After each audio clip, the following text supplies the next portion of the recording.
মাটির নিচে বাস করা কিছু জীবন্ত মামি একদিন মানুষদের দুনিয়ায় চলে আসে।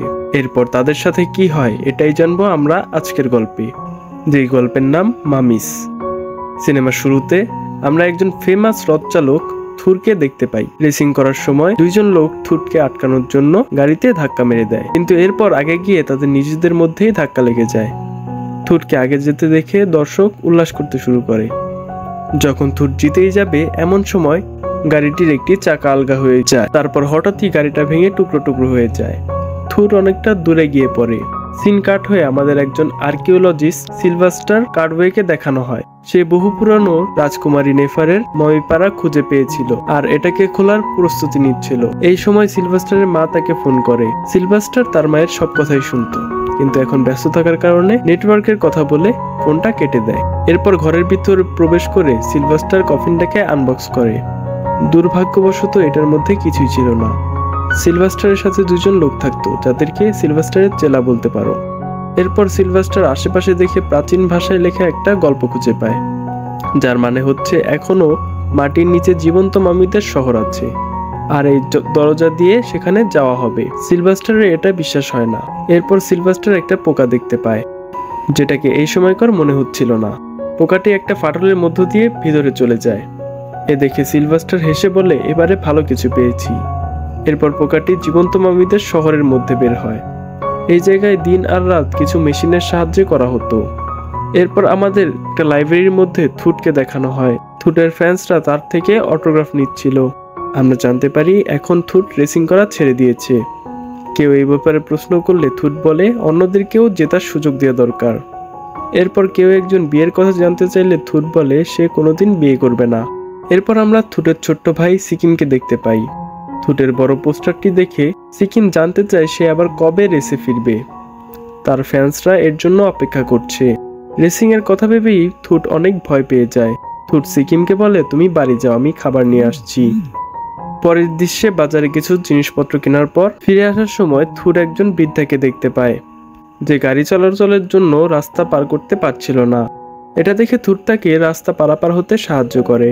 রাস্তার এপাশে নিজের জিনিসপত্রগুলো রেখে থুট যখন ওই দিক থেকে বৃদ্ধার জিনিসপত্রগুলো আনছিল, তখনই একটা মহিলা একটুর জন্য থুটকে গাড়ি নিয়ে ধাক্কা মেরে ফেলে দিয়েছিল। এরপর মহিলাটি থুটকেই দোষারোপ করে এখান থেকে চলে যায়। এই অ্যাক্সিডেন্টে বৃদ্ধাটির জিনিসপত্রগুলো নষ্ট হয়ে গিয়েছিল।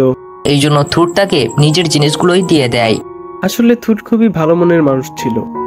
এরপর আমরা দেখতে পাই এই মহিলাটি আসলে রাজকুমারী নেফার ছিল।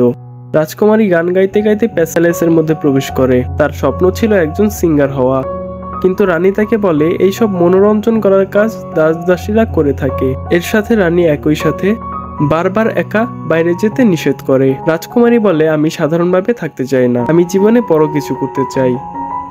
এই সময় ফেরাও ওইখানে আসে এবং সকলকে মনে করিয়ে দেয় আজকে ভালোবাসার দেবী হ্যাথরের পাঠানো ফিনিক্স পাখি রাজকুমারীর জীবনসঙ্গীকে বেছে নেবে। রাজকুমারী এখন বিয়ে করতে অস্বীকার করে দেয়। ফেরাও বলে, ভরসা রাখো, ভালোবাসার দেবী তোমার জন্য ভালো কিছুই নেবে। পরের দৃশ্যে রিচুয়াল করে একটা ফিনিক্স পাখিকে ডাকা হয়। এরপর পাখিটি সঠিক জীবনসঙ্গিনীর উদ্দেশ্যে উড়ান শুরু করে। এই সময় একটা জায়গায় সিকিম তার পেট ক্রুকের সাথে বুমের্যাং নিয়ে খেলা করছিল। ফিনিক্স পাখিটি আশেপাশে আসতেই ভুল করে বুমের্যাংটি তার গায়ে লেগে যায় আর সে সোজা থুটের ঘরের দিকে গিয়ে পড়ে। রাজদরবার থেকে দূরবীনে করে এটা দেখার পর পণ্ডিত ফেরাওকে জানায় ফিনিক্স পাখি কাউকে বেছে নিয়েছে। এখন থুট ঘরের মধ্যে নিজের কাজ করছিল, তখন কিছু গার্ড এসে তাকে তুলে নিয়ে চলে যায়। এরপর রাজদরবারে ভালোভাবেই থুটকে স্বাগতম জানানো হয়। রাজপণ্ডিত তাকে জানায় ভালোবাসার দেবী তাকে রাজকুমারীর জীবনসঙ্গী হিসেবে বেছে নিয়েছে। থুট রাজকুমারীকে দেখতেই চিনতে পেরে যায় আর বিয়ে করতে অস্বীকার করে দেয়। পণ্ডিত জানায় দেবীর আদেশ অমান্য করলে তাকে তার চোখ এবং ঠোঁট হারাতে হবে। এরপর থুটকে একটা আংটি দেওয়া হয়। বিয়ে হওয়া পর্যন্ত তাকে এটাকে সুরক্ষিত রাখতে হবে। যদি না পারে তবে তাকে তার জিভ আর চোখ হারাতে হবে। থুট ভয়ে ভয়ে এই বিয়ের জন্য রাজি হয়ে যায়। এরপর ফেরাও রাজদরবারে এলান করে দেয় রাজকুমারীর জীবনসঙ্গী বাছা হয়ে গেছে। পরের দৃশ্যে থুট আর রাজকুমারী একসাথে ছিল। আসলে একে অপরকে ভালোভাবে জানার জন্য তাদের দুজনকে একসাথে রাখা হয়েছিল। থুট রাজকুমারীকে জানায় সে তাকে পছন্দ করে না। রাজকুমারী নেফারও বলে সে একজন রথ চালককে বিয়ে করবে না। কিন্তু এ ব্যাপারে তারা দুজনেই কিছু করতে পারতো না। হতাশ হয়ে থুট নিজের বাড়িতে ফিরে আসে। সিকিম এই বিয়ের কথা শুনে অনেক খুশি হয়ে যায়, কিন্তু থুট বলে বিয়ে হলে আমার স্বাধীনতা হারিয়ে যাবে, আমি এমনই প্রো সিঙ্গেল থাকতে চাই। এরপর থুট আংটিটাকে একটা সুরক্ষিত জায়গায় রেখে দেয়, যেই ঘরের মধ্যে তার সমস্ত মূল্যবান ট্রফি রাখা ছিল। থুটের এইখান থেকে চলে যেতেই সিলভাস্টারের রোবট ঘরের মধ্যে প্রবেশ করে। এই সময় হঠাৎই সিলভাস্টারের মা তাকে ফোন করে। এই সুযোগে বাকি দুইজন রোবটটিকে কন্ট্রোল করার জন্য ঝগড়া করতে শুরু করে, যেই কারণে ভুল করে রোবটটি ঘরের কিছু জিনিসপত্র ভেঙে দেয়। ফিরে এসে সিলভাস্টার দেখে রোবটের সামনে একটা ছোট বাক্স পড়ে রয়েছে। বাক্সটিকে খুললে তার মধ্যে আংটিটাকে দেখতে পায়। এরপর সিলভাস্টার ঘরের সমস্ত কিছু কালেক্ট করার পরে এখান থেকে বের হওয়ার জন্য একটা বড় ধামাকা করে দেয়। অনেকটা দূর থেকেও থুর আর সিকিমও এই আওয়াজ শুনতে পায়। অন্যদিকে রাজকুমারী প্রাসাদ থেকে থুটের উপরে নজর রাখছিল। ঘরের মধ্যে ফিরে এসে থুট দেখে আংটিটা তার জায়গায় নেই। আশেপাশের অবস্থা দেখে থুট বুঝে যায় এইটা কোনো উপরের দুনিয়ার মানুষের কাজ। নিজের জীবন বাঁচাতে থুট আংটিটা আনার জন্য বাইরের দুনিয়ায় যাওয়ার সিদ্ধান্ত নেয়। তখন সিকিমও তার সাথে যেতে চায়। তে অনেক বিপদ ছিল, তবুও সিকিমের জেদ করার জন্য থুট বাধ্য হয়ে তাকেও সাথে নিয়ে যায়। বাইরের দুনিয়ায় এসে থুট সিলভাস্টারকে দেখতে পায়। সে সমস্ত জিনিসগুলোকে বাক্সের মধ্যে ভরে এখান থেকে যাওয়ার প্রস্তুতি নিচ্ছিল।